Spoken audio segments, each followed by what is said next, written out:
As far as your understanding about the wall of Karbala, you said that Yazid, may Allah be pleased with him, Yazid, may Allah be pleased with him, Yazid, may Allah be pleased with him, that he was ferocious and he was a villain, etc. There's difference of opinion. We're not here to discuss about history, and neither do I want to get a difference in the Muslim Ummah. What we say, there's a difference of opinion between the Sahabas. That is history. محرم میں شادی کرنا ہمارے معاشرے میں اچھا نہیں سمجھا جاتا، آپ کی کیا رائے ہے؟ یہ روایت توڑنا زیادہ ثواب کا کام ہے یا محرم میں شادی نہ کرنا ہی بہتر ہے؟ اس کے حوالے سے جو یہ اویس قادری صاحب نے پچھلی دفعہ جو یہ حرکت ارشاد فرمائی تھی، تو میری ویڈیو آ چکی ہے، رپلائی ٹو اویس قادری آن حضرت معاویہ رضی اللہ تعالیٰ عنہ. اس میں انہوں نے بھی اپنی بچی کا نکاح والا معاملہ کیا تھا محرم کے اندر، تو اس پہ میں نے اپنی ورڈک دے دی تھی. میرے نزدیک تو کوئی ایسی حرکت نہیں کرنی چاہیے جس کی وجہ سے مسلمانوں میں فتنہ کھڑا ہو، اور اس میں ایک حرکت یہ بھی شامل ہے. اس حوالے سے بخاری مسلم میں حدیث ہے، عائشہ اگر تیری قوم نئی نئی جہالیت سے نہ پھری ہوتی تو میں خانہ کعبے میں جو حتیم ہے اسے توڑوا کے کعبے میں داخل کر دیتا، حضرت ابراہیم کی بنیادوں کے اوپر. محرم میں شادی کرنے کو جو لوگ کنڈیم کرتے ہیں نا، وہ بھی یہ نہیں کہتے کہ محرم میں شادی کرنا حرام ہے، یہ صرف اخلاقاً وہ آپ سے ڈیمانڈ کر رہے ہوتے ہیں. اگر آپ کے گھر میں میت پڑی ہوئی ہو تو شادی کیا آپ ڈیلے نہیں کرتے؟ بعض اوقات ایک ایک مہینہ ڈیلے ہو جاتی، وہاں تو کوئی نہیں کہتا جی سوگ تو 3 دن ہے، چوتھے دن پھر بیاہ رکھ لو. کہتے ہیں نہیں یار حالت نہیں ایسی، کہتے ہیں نا. تو اس دن مسلمانوں کے اس 10 محرم کے دن یا محرم کے پہلے 10 دنوں میں مسلمانوں پہ ایک افتاد ٹوٹی ہوئی ہے کربلا کی شکل میں، جس کی تکلیف آج تک ہم فرقہ واریت کی شکل میں کاٹ رہے ہیں. خام خواہ اس طرح کے معاملات کو لے کے چلنا، اور اس کو سپورٹیو میں وہ حدیث بیان کروں گا بخاری کی کہ واشی تیرا اسلام تو قبول ہے لیکن اپنی شکل مجھے نہیں دکھانی. یہ وہ شخص کہہ رہا ہے جو حریص علیکم بالمؤمنین رؤوف الرحیم ہے، وہ بھی اپنے جذبات پہ اس حوالے سے قابو نہیں رکھ پا رہے کہ تو نے حمزہ کو قتل کیا، اگرچہ تو مسلمان ہو گیا، تیرا گناہ بھی معاف ہے، لیکن مجھے شکل نہیں دکھانی، مجھے اپنا چچا یاد آتا ہے. اب اسے کوئی کہے گا کہ بغض واشی تھا حضور کے دل میں، بغض واشی ہوتا تو حضور بدلہ لیتے.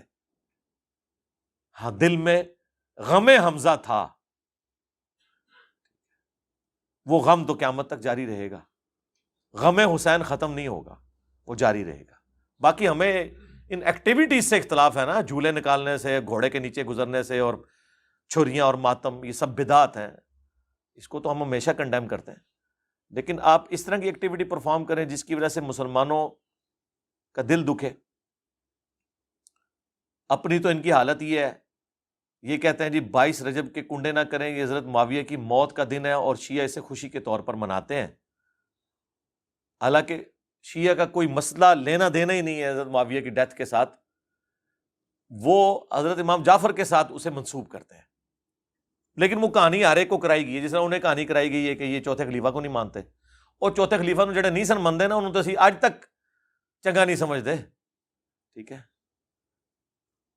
ہمارے امام نے شعر کہہ دیا، ان کان رفضا حب آل محمد فلیشہد الثقلان انی رافضی. اگر اہل البیت کی محبت کا نام رافضی ہونا ہے تو جنوں انس گواہ ہو جاؤ ہم رافضی ہیں. امام شافعی نے یہ شعر کہہ دیا، تو وہ چوتھے خلیفہ کی محبت میں ہی کہا ہوا ہے نا، اہل البیت کی محبت میں ہی کہا ہوا ہے نا علیہم السلام.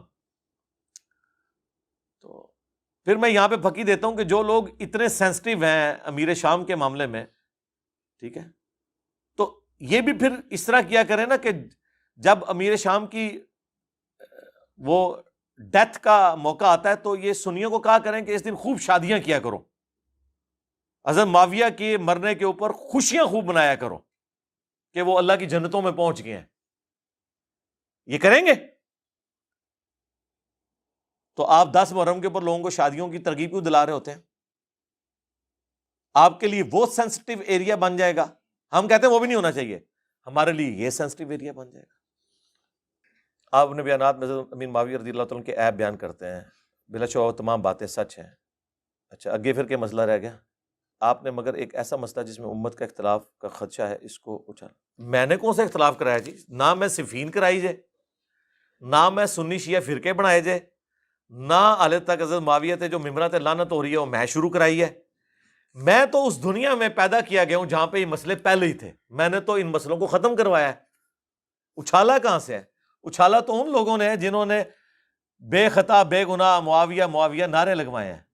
ہاں اچھالا انہوں نے ہے جنہوں نے قسطنطینیہ کی بشارت یزید ابن معاویہ پہ فٹ کی ہے.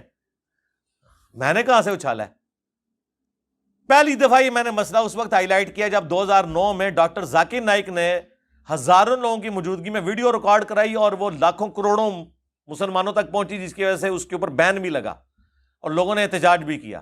ہم تو جواب دے رہے تھے، آپ ہمارے سروں پہ جوتیاں ماریں اور ہمیں رونے بھی نہ دیں. میں نے کسی وابی مولوی کو نہیں دیکھا کہ وہ ذاکر نائک کا رد کرے، اور جب ہم نے جواب دیا ہمارے رد پہ آ گئے. اس کا مطلب ہے یہ یزید کے ساتھ ہیں. اللہ ان کا حشر یزید اور اس کے خاندان کے ساتھ کرے، ہمارا حشر اہل البیت کے ساتھ اور صحابہ اکرام کے ساتھ کرے. آمین. علی بھائی حضرت علی کا ساتھ دینے پر پوچھنے پر حضرت عمار کا منافقین والی بات کا ذکر کرنا ان کا صرف اجتہاد تھا یا کسی اور طرف اشارہ تھا؟ اشاروں کے اوپر میرے بھائی فیصلے نہیں ہوتے جب تک اسپیسیفکلی کوئی بات نہ کرے.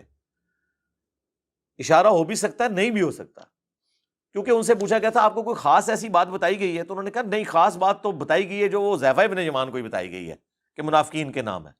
ہمیں کوئی ایسی خاص بات نہیں بتائی گئی. ٹھیک ہے.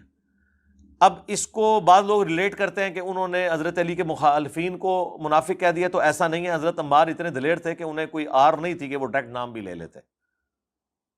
سرکار ان کو کس چیز کا ڈر تھا؟ ان جیسا ایمان ہے کسی کا؟ سنن نسائی میں حدیث ہے، حاکم میں بھی ہے کہ یہ سر کے بالوں سے پاؤں کے ناخنوں تک عمار ابن یاسر ایمان سے پر ہے. ٹھیک ہے جی. اور بخاری کے الفاظ ہیں کہ اللہ نے عمار کی زبان کو شیطان سے پناہ دی ہوئی ہے. ٹھیک ہے نا جی. تو اس لیے انہوں نے جب اسپیسیفکلی نام نہیں لیا تو اس طرح نہ کریں. اسی طریقے سے یہ جو حدیث ہے علی سے محبت نہیں رکھے گا مگر مومن، علی سے بغض نہیں رکھے گا مگر منافق. حضرت علی کے زمانے میں بھی اور آج بھی جو لوگ اپنی کم علمی اور جہالت کی وجہ سے یا دنیاوی منفعت کی وجہ سے اگر کوئی حضرت علی کے بارے میں کامنٹس کرتا ہے یا وہ مخالفین کو سپورٹ کرتا ہے تو آپ کہتے ہیں یہ منافق ہے. وہ تو کئی ناسبی تھے جو چینج ہوئے ہیں. تو آپ علمی طریقے سے اصلاح کریں. لوگوں کو بتایا نہیں نہ گیا، جب بتائیں گے تو اصلاح ہوگی انشاءاللہ. آپ صحابہ کرام کی غلطیاں کیوں پکڑتے ہیں جبکہ صحابہ جنتی ہیں؟ آپ حضرت یوسف علیہ السلام کے بھائیوں کی غلطیاں کیوں بیان کرتے ہیں جبکہ وہ جنتی ہیں؟ قرآن میں صحابہ کرام کی غلطیاں کیوں بیان ہوئی ہیں جبکہ وہ جنتی ہیں؟ بخاری مسلم میں کیوں بیان ہوئی ہیں جبکہ وہ جنتی ہیں؟ ان ٹائم قیامت تک جو جواب لب دے رہا تھا. وہ اگلے دن لائیو سٹریم میں ایک بھائی نے آگے کہا کہ کیا قیامت کے دن پوچھا جائے گا کہ آپ نے یہ حدیث بیان کی تھی کہ نہیں؟ بخاری کی 2812 اور 447 کہ عمار کو ایک باغی جماعت قتل کرے گی، عمار انہیں اللہ اور جنت کی طرف بلائیں گے، وہ جماعت جہنم کی طرف بلائے گی. تو شاید بھائی نے فی البدی اس کا اتنا زبردست پھکی والا جواب دیا. انہوں نے کہا کہ کیا امام بخاری سے قیامت میں یہ سوال ہونا تھا کہ یہ آپ حدیث لکھیں بخاری شریف کے اندر؟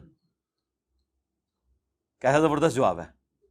امام بخاری سے بھی پوچھا جائے کہ کیا اللہ نے آپ سے پوچھنا تھا کہ یہ حدیث اپنی کتاب میں لکھی ہے کہ نہیں لکھی، تو یقیناً پوچھا جانا ہوگا، اسی لیے انہوں نے لکھی ہے نا. انہیں ڈر پڑ گیا ہوگا نا کہ آخرت میں مجھ سے پوچھا جائے گا، تو انہوں نے اپنی کتاب میں ڈال دی. تو سرکار ہم نے تو کتاب میں نہیں ڈالی، ہم نے تو امام بخاری سے نقل کی ہے، لہذا جو فتویٰ ہمارے اوپر ہے ہم پہ تو لگ ہی نہیں سکتا، امام بخاری پہ جا کے لگائیں. بول وہی جو حق ہے، ਟਾਈਮ ਕਿਆਮਤ ਤੱਕ ਹੈ, ਤੁਹਾਡੇ ਆਉਣ ਵਾਲੀ ਨਸਲਾਂ ਵੀ ਇਸ ਫੱਕੀ ਦਾ ਜਵਾਬ ਨਹੀਂ ਦੇ ਸਕਦੀਆਂ ਕਿ ਇਮਾਮ ਬੁਖਾਰੀ ਨੂੰ ਪੁੱਛਿਆ ਜਾਣਾ ਸੀ ਕਿ ਤੁਸੀਂ ਹਦੀਸ ਕਿਉਂ ਲਿਖ ਰਹੇ ਹੋ। ਨਾ ਲਿਖੀ ਤੇ ਮੈਂ ਤੁਹਾਨੂੰ ਪੁੱਛਾਂਗਾ, ਲਿਹਾਜ਼ਾ ਪਾਓ ਆਪਣੀ ਕਿਤਾਬ ਵਿੱਚ।